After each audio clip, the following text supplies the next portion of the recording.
Hi everyone, and welcome to this mini-series on the historical reliability of the Old Testament. My name is Calum Miller and I'm an adjunct speaker for the OCCA, the Oxford Centre for Christian Apologetics. By background, I'm a medical doctor and for the past few years have taught philosophy of religion at the University of Oxford. Now, as people interested in the historical basis of our faith, and indeed as someone who came to faith on the basis of this evidence, we're often familiar with the evidence for the New Testament. We know some of the evidence for Jesus, for his death, for his resurrection, or for the early church. But many of us come a bit unstuck when we think about the Old Testament. It is so big, so distant, so unfamiliar, and it can even feel less important because it doesn't contain the very core of our faith, the life, death, and resurrection of Jesus, his coming again in glory, and so on. But the Old Testament does contain God's story and all his preparation for Jesus, and it all points towards Jesus in an incredible way. If we fully love and appreciate an artist, we don't just admire the final product.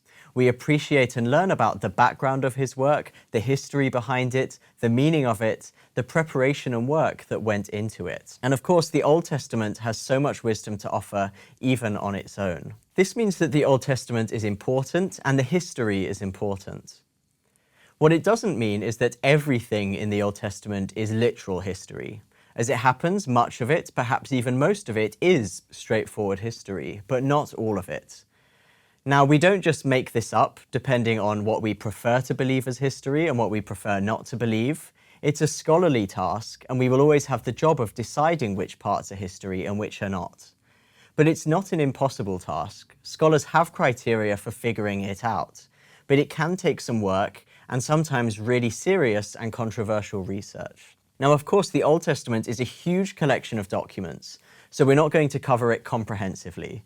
Instead, what I'll do is give a broad overview of the general principles and then look at some of the most challenging or common areas that people talk about.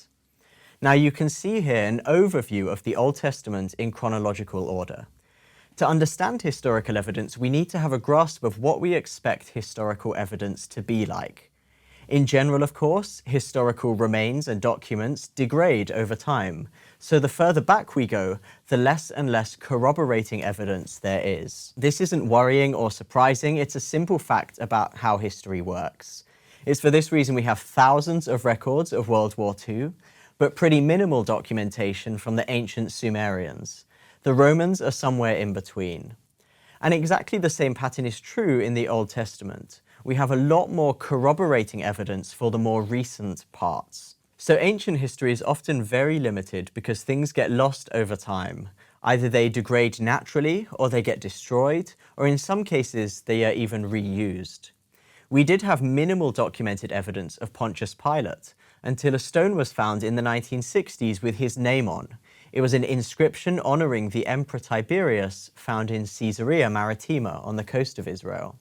But it had been reused and taken as part of a staircase a few centuries later, all the way until it was found in the 1960s. History is also limited because other nations would generally only record significant interactions with Israel.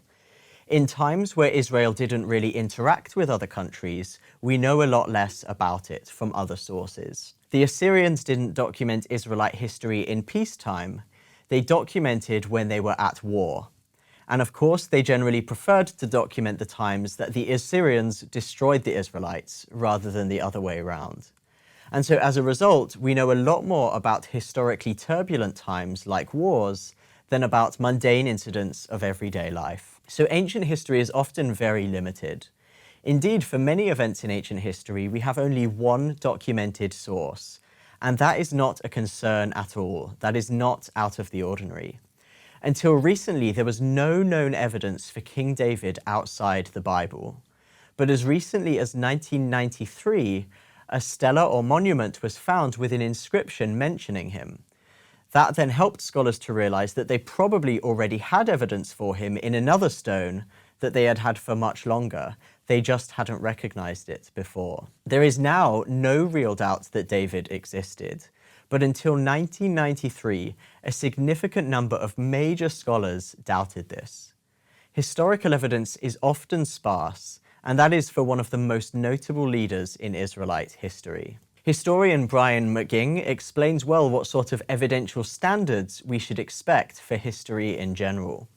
He says it is worth emphasizing just how big the gaps in our knowledge would be without the antiquities of Josephus. We would have very little idea of Rome's treatment of and impact on Judea and the Jews in the first centuries, BC and AD, and equally little notion of the history of the later members of the Maccabean dynasty. There would be serious gaps in our knowledge of the careers of several leading Romans: Pompey, Gabinius, Crassus, Mark Antony, Julius Caesar, Augustus, Agrippa, Varus, Petronius, and more. We would know virtually nothing about Herod's father Antipater, and little more about Herod himself. The whole story of Judea's slide into revolt would be very largely a mystery to us. Now, this was from a relatively recent, important and turbulent part of Roman history. Bear in mind that the Roman destruction of the Jerusalem temple is commemorated to this day in the Arch of Titus next to the Colosseum, and it has stayed there for 2,000 years. It was an important victory for the Romans. But without Josephus, we would have minimal knowledge of its background details. Now, the Old Testament is much older still, involving civilizations which left far fewer remains and documents than the Romans did. So we have to be realistic about what to expect. Some events will only be recorded in the Old Testament, and that is absolutely fine. That is just how history works. Well, let's talk about the Old Testament now. As a general framework, it is fair to say that the latter parts at the end of the Old Testament are no longer in serious doubt. We have external and archaeological corroboration of most foreign leaders mentioned in the Old Testament, as well as many Israelite kings. We have confirmed many of the key events, including in some cases their specific dates. We know plenty about the exile into Babylon and much, much more. Here are just a couple of examples. In 1 Kings 14, verse 25, it says that in the 5th year of King Rehoboam, Shishak, king of Egypt, came up against Jerusalem. We now know from external Egyptian sources that at the same time as Rehoboam in the latter 10th century BC, the Egyptian pharaoh was Shoshenq I, who could also be called Shishak. And Shoshenq I left a series of monuments documenting his raids through the land of Israel. We know all about this attack, and that was 3,000 years ago. Likewise, in 2 Chronicles 32 verse 30, it says Hezekiah closed the upper outlet of the waters of Gihon and directed them down to the west side of the city of David. Now, this tunnel that Hezekiah built remains to this very day, and if you visit Jerusalem, you can even walk through it yourself. There are many, many more examples like this of archaeological remains that have been found in Jerusalem and in the rest of Israel. But let's go back to the very beginning of the Old Testament and work our way through in order over these next few lectures. Now, I'm going to immediately disappoint you and say that I'm not going to talk about the very, very beginning with the creation of the world and Adam and Eve. As you all know, this is a huge and even sensitive area, which would take multiple lectures all by itself, and many, many books have been written about it. For my own part, I was persuaded by John Walton's books, The Lost World of Genesis 1 and The Lost World of Adam and Eve. But many educated and sincere people close to me were not persuaded by those very same books. We're obviously not going to settle that debate now, but of course we can return to it another time because it's an important question. Instead, I'm going to start with the flood, which is still in what historians call prehistory, before writing was invented. We, of course, know the geographical landmark near the end of the story, the mountains of Ararat. In fact, this is a picture of Mount Ararat on the very eastern border of Turkey next to Armenia. Now, again, as with other parts of the Bible this early, there is plenty of debate, and it is difficult to match the biblical events up exactly with history. It's also worth noting as a baseline that there is no good purely historical evidence for a truly global flood covering our entire planet. It is possible that there was a truly global flood, and that for some theological or philosophical reason we don't have historical evidence of it. And of course, we are very welcome to believe that on theological or philosophical grounds, and I'm not objecting to that. But for whatever reason, there is no good historical evidence for that kind of truly global flood to which we can match up the biblical narrative. If the biblical narrative is talking about a flood that covered the entire known world, however, there are of course plenty of candidates. And this is encouraging because it shows that such a catastrophic flood is perfectly plausible. But of course, the fact that there are many such floods makes it difficult to match up the biblical narrative with one particular event.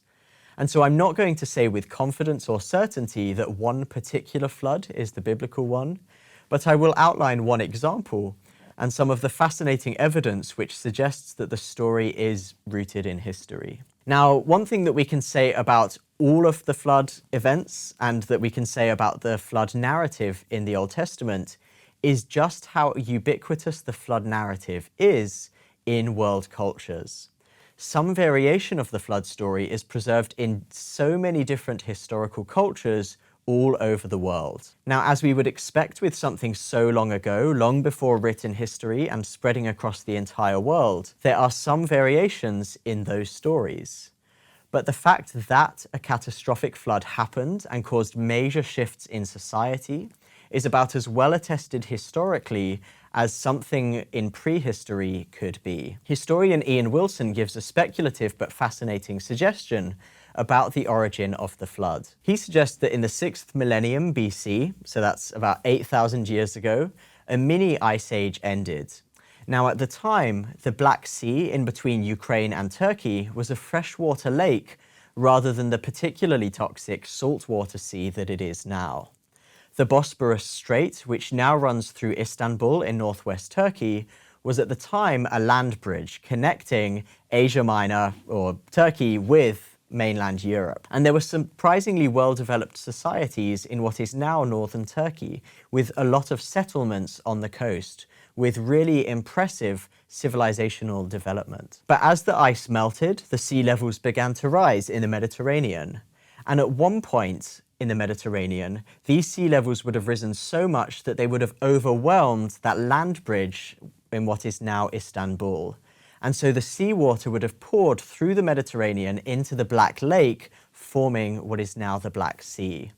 All the fish which were used to fresh water died as a result, and the massive change in water level in the Black Lake caused catastrophic flooding across the entire land. To this day, of course, you can see the result in Istanbul, which has a huge body of water running through the middle of it. This was just one of several catastrophic regional floods in Mesopotamia throughout antiquity. Now, Ian Wilson gives a variety of fascinating historical insights suggesting that this could be Noah's flood. Various other flood stories mention the same broad location around the Caucasus region, and it is possible that some place names in the region were specifically linked to Noah. Some of the earliest evidence we have globally regarding winemaking was in fact in this very region and around this time, which fits interestingly with the biblical narrative about Noah planting a vineyard there. We know that larger boats than you might expect were possible at this time, and that the civilization in northern Turkey was surprisingly advanced, much more so than we would think. We also have a lot of evidence about mass migration to very distant lands shortly after this region as a result of the flood, which of course connects with the biblical narratives about Noah's descendants spreading to very distant regions. But it's worth looking also at the documented evidence for a flood, not just the archaeological evidence. Now, we have three other Mesopotamian histories which are similar to the story in Genesis. We have the Sumerian king list, the Atrahasis epic, and Eridu Genesis. All of these date from the 2nd millennium BC, about 4,000 years ago, or perhaps even from the 3rd millennium BC. These were repeated and copied to much later in history, but new versions of this story were not invented after the early 2nd millennium. What that tells us is that the original story and the genre goes back to the early 2nd millennium at latest, and it survived all the way into the Old Testament, written many centuries later. Now, all of these narratives, including Genesis, share the same basic features, and they all go back to a very ancient time. One of the stories talks about Gilgamesh, who was a king that lived in the early 3rd millennium BC. And even in that story, the flood was seen as an ancient event. So these stories are all talking about something long, long ago in prehistory. But of course, there are also some differences between the accounts. in particular the reason for the flood. In the Atrahasis epic, it is because humans are too annoying and noisy for the gods. But in the Bible, it is clear that the creation of humans was good, and it was their sin which led to this punishment, not because God was annoyed at them simply for existing. Of course, scholars debate the relationship between these different accounts of the flood, and some of the more liberal scholars suggest that the Bible just copied the other accounts and changed some of the details. But in truth, there is minimal evidence about the relationships between them, and it is difficult to say on a purely historical level. But one interesting feature is that the Genesis story is considerably simpler and shorter than the other accounts, which is evidence that it might be earlier. It's not entirely decisive evidence, but it is a little piece of evidence. So there's a lot we can say, and a lot of the evidence is very speculative. So how do we wrap this up and put it all together? So in summary, we can say this, that there is both archaeological and documentary written evidence for a catastrophic flood in the ancient Near East.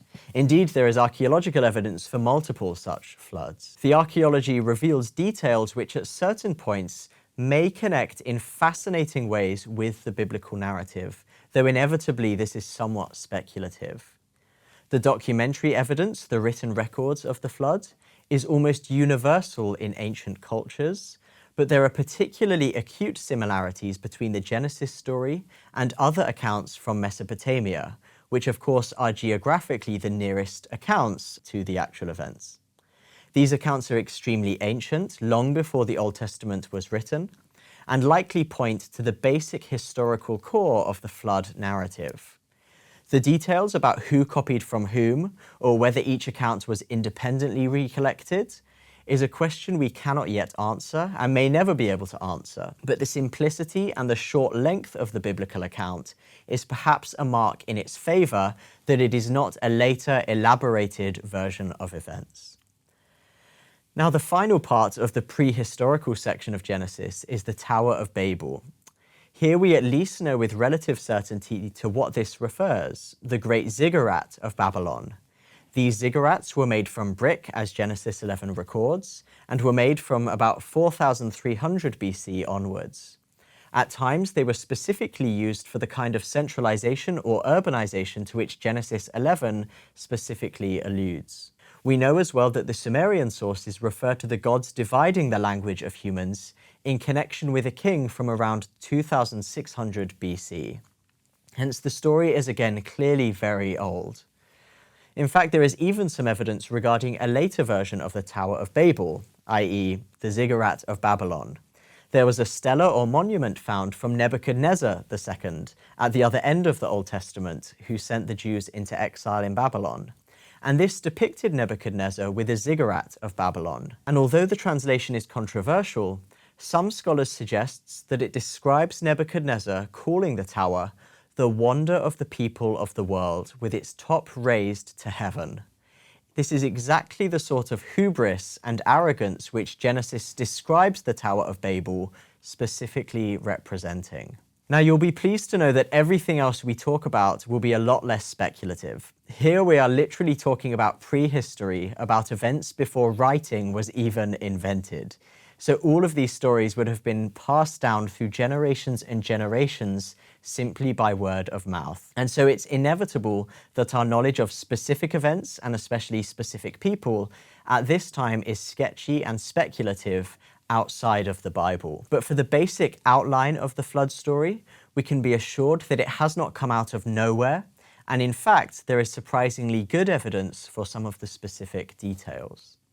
So in the next lecture, we'll talk about the very earliest parts of the historical record, that is, once writing had been invented.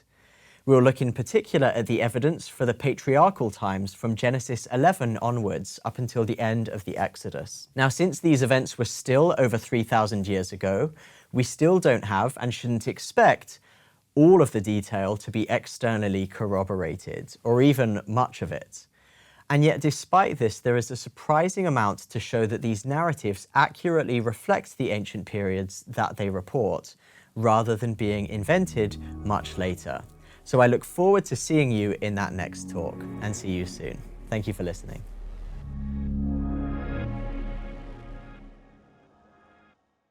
Hey guys, how are you doing? My name's Nathaniel and I'm part of the OCCA team. And I just wanted to say a big thank you for watching this film we made. At OCCA, we really love to speak about the big questions of our time and to show how the Christian faith provides credible and valuable answers. If you've enjoyed this film, check out the other stuff on our channel and also please consider subscribing and following us. It really helps to make more films like this. We also want to hear from you, so if you have any ideas for new content, please put them in the comments below or get in touch with us directly. Thanks goes out to all the speakers, donors, and film team, of which I'm a part of. And actually, fun fact, it takes around 60 hours to make all of these films. And that's because we want to make sure the content is incredibly well researched, it looks and it flows beautifully, and ultimately, that it's actually useful to you. So this means a lot of research, listening to our audience, and filmmaking. Our incredible staff at OCCA who make these films are funded by donations. So if you want to partner with us with our work, please also consider donating, which is really easy on our website. See you next time.